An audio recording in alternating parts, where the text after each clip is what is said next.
पीली सरसों सिर्फ आपके खाने का स्वाद ही नहीं बढ़ाती, बल्कि आपके जीवन में आने वाली परेशानियों को भी खत्म करने की शक्ति रखती है।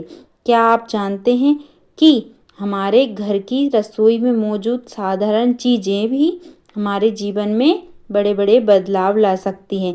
आज हम बात करेंगे पीली सरसों के एक ऐसे चमत्कारी उपाय की, जो खासकर उन बच्चों के लिए बहुत उपयोगी माना जाता है जिनके विवाह में देरी हो रही है, जिनका रिश्ता नहीं आ रहा है या रिश्ता आकर भी पक्का नहीं हो पा रहा है।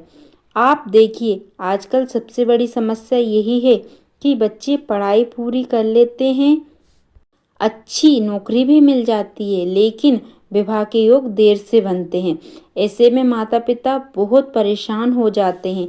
लेकिन शास्त्रों में कहा गया है कि अगर सही तरीके से उपाय किया जाए तो जीवन में सकारात्मक ऊर्जा जल्दी काम करने लगती है। आप सबसे पहले समझिए कि ये उपाय कब करना है। कोशिश करें ये उपाय गुरुवार की रात करें। गुरुवार को भगवान विष्णु और माता लक्ष्मी का दिन माना जाता है।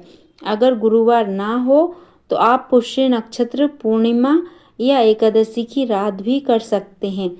आपको करना क्या है, रात के समय स्नान करके साफ कपड़े पहनकर अपने पूजा स्थान पर बैठ जाइए।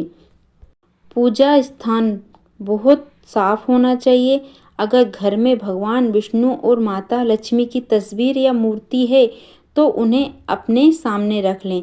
अब गहरी सांस लें और मन को शांत करें। मन ही मन भगवान से प्रार्थना करें। बच्चों के विवाह में आ रही हर रुकावट को भगवान के चरणों में रख दें।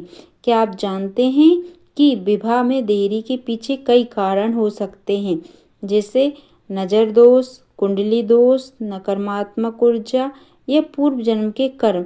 इसलिए ये उपाय सिर्फ एक उपाय नहीं बल्कि एक ऊर्जा शुद्धिकरण प्रक्रिया भी माना जाता है। अब आपको 2 चम्मच पीली सरसों लेनी है।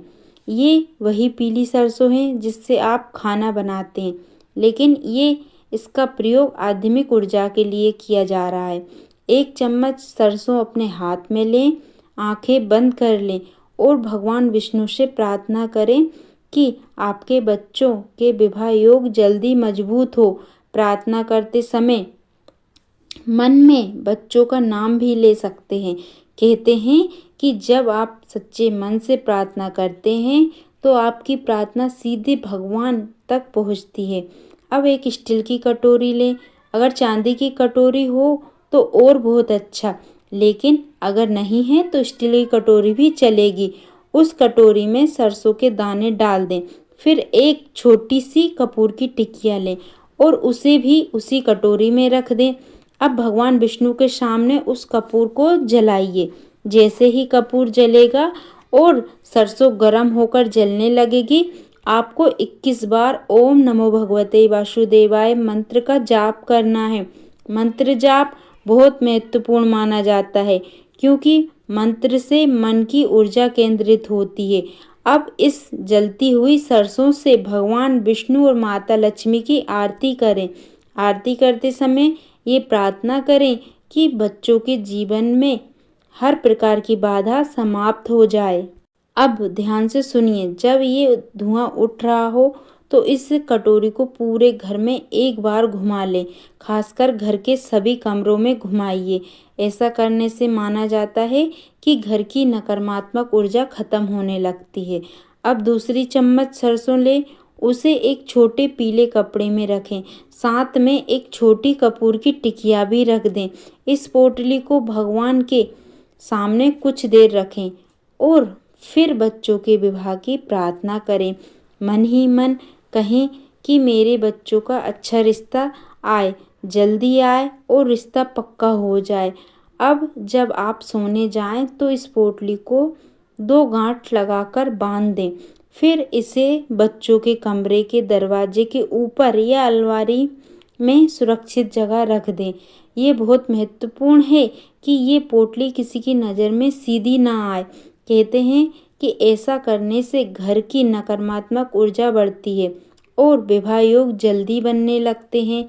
अब एक और बात समझिए, विश्वास बहुत ज़रूरी है। अगर आप बार बार उपाय बदलते रहेंगे तो परिणाम मिलने में समय लग सकता है। इसीलिए कम से कम कुछ दिनों तक श्रद्धा बनाए रखें। अब हम बात करेंगे इस उपाय से क्या क्या फायदे होते हैं। सबसे पहला फायदा, घर की नकारात्मक ऊर्जा धीरे धीरे कम होने लगती है। दूसरा फायदा, बच्चों के रिश्ते आने की संभावना बढ़ जाती है। तीसरा, विवाह संबंधी बाधाएं कम होने लगती हैं। चौथा फायदा, परिवार में शांति और खुशहाली बढ़ती है। अब एक और महत्वपूर्ण बात, अगर आपके घर में बच्चे के विवाह में बार बार अड़चन आ रही है, आप गुरुवार के दिन भगवान विष्णु को पीले फूल भी अर्पित कर सकते हैं। ध्यान रखें, कभी भी उपाय करते समय जल्दबाजी नहीं करनी चाहिए। शांति और श्रद्धा से किया गया उपाय ज़्यादा प्रभावशाली माना जाता है। अंत में भगवान से यही प्रार्थना करें कि आपके परिवार में खुशियाँ आए, बच्चों का विवाह जल्दी और अच्छे घर में हो। वीडियो को लाइक ज़रूर कीजिए और कमेंट में हर हर महादेव ज़रूर लिखना। अगर आपको हमारी वीडियो अच्छी लगी तो चैनल को सब्सक्राइब भी कर लेना, क्योंकि आपका सपोर्ट ही हमें आगे ऐसे धार्मिक और उपयोगी वीडियो बनाने की प्रेरणा देता है। हर हर महादेव।